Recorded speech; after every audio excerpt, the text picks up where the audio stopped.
Oke teman-teman, selamat siang. Selamat siang. Siang ini saya kedatangan Mas Fandi. Fandi, ya. Ya, Mas Fandi itu kenal STA sudah Sudah lama dari 2022. dari 2022 teman-teman.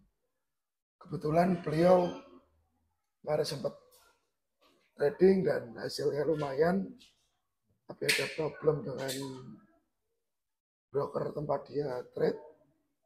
Apa yang dilakukannya Mas? Dari pertama itu dari slip pack itu saat Slippage. kita dari itu saat kita melakukan sell limit atau buy limit itu kadang tidak sesuai. Maksudnya tidak sesuai itu kayak tidak pernah kena. Jadi kalau kena pun dia nggak tahu arahnya kemana, munculnya di mana itu ada itu. Random. Kayak random, kayak ibarat random gitulah sama. Oh, harganya lompat-lompat gitu ya. Ya lompat-lompat kayak gitu. Terus akun juga susah untuk diakses, Ya, story akun juga susah diakses. benar. Lalu apa yang terakhir? Yang terakhir Dinyatakan apa? soal dinyatakan akun ini tidak diproposal saat Tidak melakukan profesional. kode Coba profesional. dilihatin Mas. Bentar di HP ini. Kelihatan ya teman-teman? Kelihatan ya?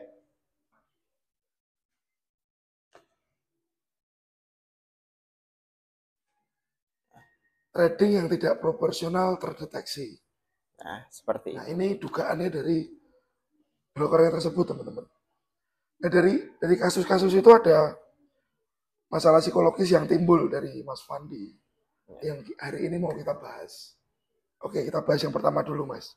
Yang pertama ini cara kita mengontrol emosi saat kena SL. Itu rata-rata orang kalau kita udah kena SL, hawanya tuh kayak, oh ya udah ini harus ada momen lagi kita open lagi, habis itu SL berikut sampai saldonya habis.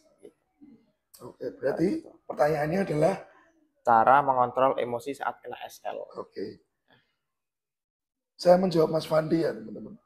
Cara ngatur emosi saat SL adalah yang pasti saat kita mau entry, nilai stop loss itu harus tahu dulu. Jangan sampai berlebih. Nah, betul. Berlebih dari yang kita tanggung. Kalau berlebihan nanti jadi repot. Karena apa? Ya emosinya meledak. Resikonya terlalu besar dibandingkan dengan resiko yang siap kita tanggung. Jadi mungkin saran saya buat Mas Wandi, Ya, nanti risknya jangan terlalu gede-gede. ya. Maksimalnya di angka berapa? Kalau bisa 2% terus. Siap. Jangan naik dari situ, biar nggak emosi. Oh, ya. Berarti itu cara kita mengontrol emosi itu saat Dari semisal awal dari mulanya dulu. resiko itu dulu ya, Pak ya. Dari resiko dulu. Oh, iya sih. Jadi jangan sampai resikonya terlalu gede, Ya. jadi budrek. Oh, iya. Oke, yang kedua Mas. Ini pertanyaan dari saya ya. Ini cara mengatasi rasa tamak saat sudah mencapai profit harian dan saat kita menambah lagi terus loss itu pasti marah ya Pak ya. Itu cara ngontrolnya lagi itu gimana? Sifat Oke. tamak. Nah, Kita trading harus punya target. ya, Kalau saya nggak punya target harian, ya. target saya bulanan. Bulanan. Oh iya, iya. Paling dekat target saya weekly, Weekly. mingguan. Oh iya, iya. Kalau target harian saya belum pernah jalani dan Ya. saya nggak mau. Karena saya tahu saya akan dikejar-kejar terus tiap hari. Emosinya saya akan naik turun day by day-nya. Oh Itu iya. jadi masalah. Nah, misalkan kita trading pakai $100 aja deh. Iya. Sehari dapat 10%. Bagus nggak sih Mas? Udah bagus. 20 hari kerja berarti bisa dapat 200%. Iya. Bersyukur. Bersyukur Mas. Jadi permasalahannya apa yang timbul dari situ? Yaitu tadi, ekspektasi kita terlalu gede, kita nge-push. Iya. Limit kita terlalu Tinggi. tinggi. Kalau nggak sampai ekspektasi kita terlalu tinggi, biasanya jatuhnya sakit. Dan biasanya kalau kena SL rugi, kita bakal pukul terus sampai ngebalikin keadaan. Ya. Kalau saran saya begitu kena, istirahat. That's why kenapa saya bilang mingguan, bulanan. Biar otak saya bisa istirahat, emosi saya lerem. Oh iya, iya paham. Clear ya Mas? Ya clear itu udah paham. Jadi ibarat saya pengen nambahin satu ya Pak. Itu ibarat kalau semisal kita udah kena profit harian itu alangkah baiknya itu gimana? Kita withdraw dulu semuanya, kita lanjut besok atau kita netapin saldo di broker itu.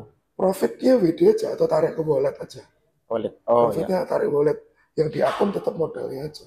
Oh iya iya, siap siap. Gitu. Oke. Oke. Terus ini pertanyaan nomor 3 ya, cara mengatasi agar tidak kebawa emosi saat arus market tidak sesuai gitu. Dan cara mengatasi kayak semisal SL udah di semisal di bawahnya, terus kita masih mundur-mundurin SL tapi market ini kayak bakalan searah tapi aslinya tidak gitu loh. Itu caranya gimana Pak? Itu kebanyakan semua trader kayak gitu. Geserin SL, sudah mau Iya, kena diturunin. Sudah mau diturunin, kena. turunin sampai MC. Nah, Oke. Sebelum itu apa pertanyaan tadi? sebelum itu cara mengatasi agar tidak kebawa arus market. Semisal kayak arusnya tuh nggak sesuai sama ekspektasi kita waktu analisa gitu loh Pak. Oke. Jadi gini, ini hal yang menarik ya teman-teman, masalah stop loss digeser.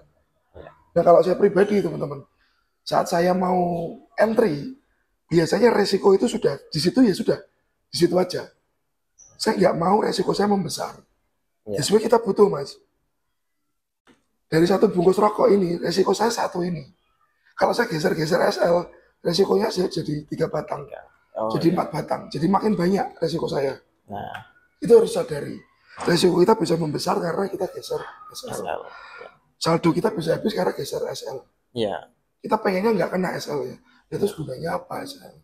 Nah, itu cara mengatasinya saya yang masih harus menyadari bahwa stop loss itu untuk membatasi. Iya. Bukan untuk habis geser. Oh iya. Itu ya teman-teman. Sadari stop loss itu buat membatasi, bukan buat digeser. Dan sadari itu kalau Anda geser, ya risikonya tambah gede. $10 jadi $20. Geser lagi jadi $30. Intinya kalau salah ya sudah. Ngaku salah. Saya salah. Nggak usah berkelit, nggak usah alasan, nggak usah drama. Ya, kadang ada yang nyalahin orang soal kalau misal kita ikut sinyal atau ikut mapping, kadang kita soal, nah itu pasti jenengan paham tuh Pak, soal kita, oh ini marketnya nggak sesuai atau orangnya salah kayak bagiinnya nggak sesuai. Nah, kita kan kurang tahu ya ini market bakalan yang orang analisa itu 100% atau enggak, itu kan kadang ada yang bisa menyalahin gitu loh Pak. Nah, kayak gitu. Benar. Ada yang sering nyalahin. Betul.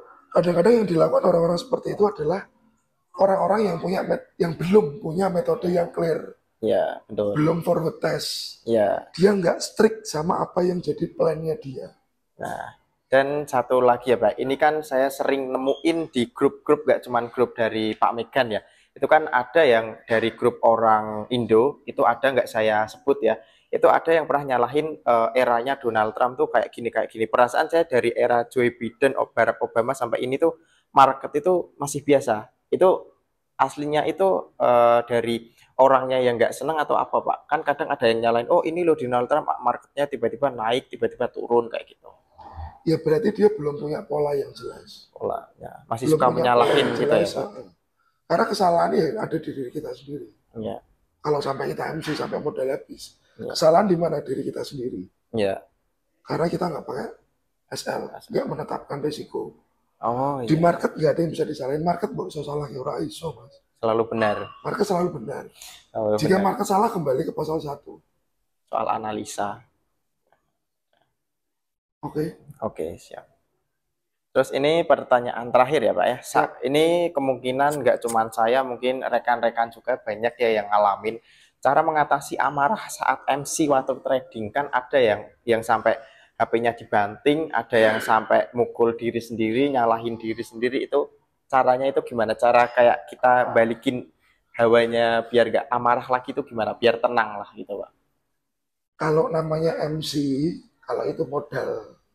Maksudnya modal dingin, dingin itu sama modal panas dijadiin satu kayak gitu Pak. Nggak bisa. Ya bisa ya. Kalau modal dingin mungkin masih akan lerem, akan slow. Iya.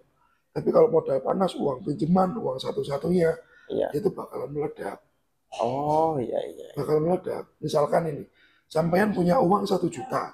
Iya. Uang itu rencananya bulan depan buat bayar motor. Iya gitu. Tagihan. Itu uang buat pakai trading dulu, MC.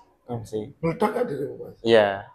Cari hutangan lagi. Karena kan sudah ada plotnya, buat apa? Pakai jangan yang ada plotnya. Oh iya. Pakai yang benar-benar free. yang jangan mau dipakai lagi uangnya. Dalam jangka waktu 2 tahun tidak dipakai lah uang itu. Oh, iya Itu iya uang siap. dingin. Iya. Tapi uang dingin pun tetap gelo. Hmm. Uang dingin 100% nih buat trading berapa? Maksimal 30% aja cukup. Jadi ibarat kayak semisal punya uang 1 juta ini kayak kita bagi 3 akun gitu ya Pak. Berarti kayak 30%, 30%, 30%, yang 10%-nya gitu bisa nggak kira-kira? Hmm. Nggak bisa ya? Uang itu 30% tok yang buat trading. Trading. Oh, iya paham. Jangan semuanya. Karena kalau misalkan semuanya kena semua habis, Ya, ya berarti kan Anda nggak punya tabungan. nol Anda ya nggak Pak. punya bumper. Jangan semuanya, 30% saja cukup. Itu kalau semisal udah MC, udah SL, ya udah lanjut besok lagi masih ada Nah, iya. simpenan kayak gitu ya Pak. Oh, iya paham. Bukan simpenan terus itu buat main lagi loh ya. Ya, Jangan. bukan.